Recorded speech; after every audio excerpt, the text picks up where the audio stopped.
So ngayon nga guys, ay magpapablessing ako ng motor ko dito. Magto 2 months pa lang kasi yung motor ko dito that time. Kaya nga nag-decide na nga din ako na ipa-blessing ito. At alam nyo naman na 2 beses ko pa lamang itong na long ride sa Bicol and Batangas. I bought the motorcycle on March 14. Now, it has been with me for 2 months. The scheduled date is April 19. Sa wakas, mabibeblessingan na yung motor ko. So, let's G!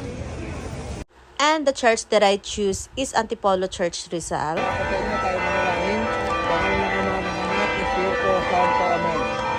Pinaliweri ka ng motor na ito, kasanak magkitugan ko, para sa unang-una kayo magpakailanman, magpasawala hanggang.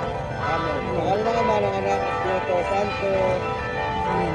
Bale kasi guys, 2 sasakyan na yung pinablessingan namin. Since ngayon lang din kami nagkaroon ng time. It's been 4 years na rin sa amin si Jokey since hindi naman namin ito napablessingan. At wala din talaga kaming idea kung paano magpa-blessing. Since ngayon nagkaroon ako ng motor ay nalakasan na rin ako ng loob. Syempre, mas safe pa din ang nagpapablessing ng ating mga sasakyan or mga motor. Sobrang bilis lang naman pala guys magpa-schedule dito at pupunta lamang kayo sa church at pupuntahan nyo yung office nila. At meron kayo pifill upan doon. Syempre, yung mga details ng motor nyo or sasakyan nyo. At hindi ko talaga in-expect na mabilis na pala yung pag-schedule dito is within the day din talaga guys. Actually, hindi naman mahal yung bayad dito is magdo-donate ka lamang kung magkano ang ibibigay mong donation para sa simbahan. Syempre, nag-church na rin kami dyan. Pagkatapos nga ng misa ay nagpamassage na nga din kami dito sa simbahan. Suking-suki din talaga kami dito sa mga bulag na nagpapamassage dito. Sobrang galing kasi talaga nila mag-massage dito at talaga namang matatanggal ang lamig mo. Yes, legit. Sobrang galing talaga nila magpamassage dito. Yung ultimong pagkalabas mo ay hindi mo na mararamdaman na kasama mo yung katawan mo. Ganun.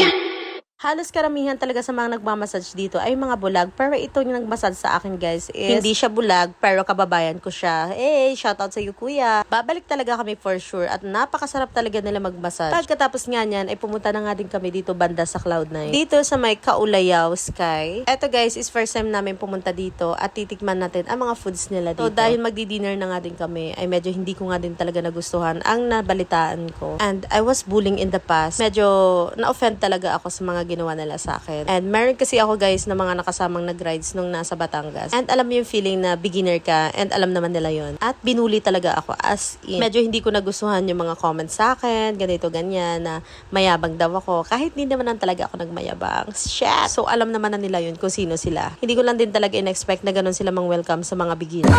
Super late upload na rin talaga tong vlogs na to. At ngayon na din talaga ako naganahan na i-post ito or i-edit ito. At syempre, hindi ko talaga makakalimutan to kasi bago ako nagpa-blessing ngayong araw na to ay parang kahapon lang yung nangyari yung nag-rides kami. Since first time ko rin talaga na sumama sa mga group ride and medyo trauma talaga ang nangyari sa akin that time. Sana maging aware sila at sana ilugar nila yung pagiging bully nila kasi syempre hindi naman lahat ng tao kagaya nila. Since beginner nga lang din ako at ngayon lang ako pumasok sa mundo ng mga nagmomotor or mga nagra-ride. Sobrang dami kong natutunan at hindi ko kaya mang-offend ng tao lalong-lalo na kung hindi ko naman ka-close. Pero nagpapasalamat pa rin ako kay Lord na naglabas na rin ng kulay yung mga taong yun. At lagi ko rin pinagdadasal kay Lord na ilayo kami sa mga maling tao. While kumakain nga kami dito, ay napapaiyak talaga ako habang pinagpepiestahan nila ako sa comment section. Alam mo yung part na hindi ka naman nagyabang since, my God, as in second time ko pa lang talaga nag-long ride or pinaka first long ride ko is Bicol. Then, yun na nga yung last is kasama sila. I don't want to share all the details, just feel traumatized that they bullied me. And those for people that who knows me, they know na kung paano ako naging palaban na tao. Pero sa part na to ay hindi ko na kailangan pumatol sa kanila. At alam ni Lord kung paano ako nasaktan that time. At alam ko naman na may karma din yun sa kanila.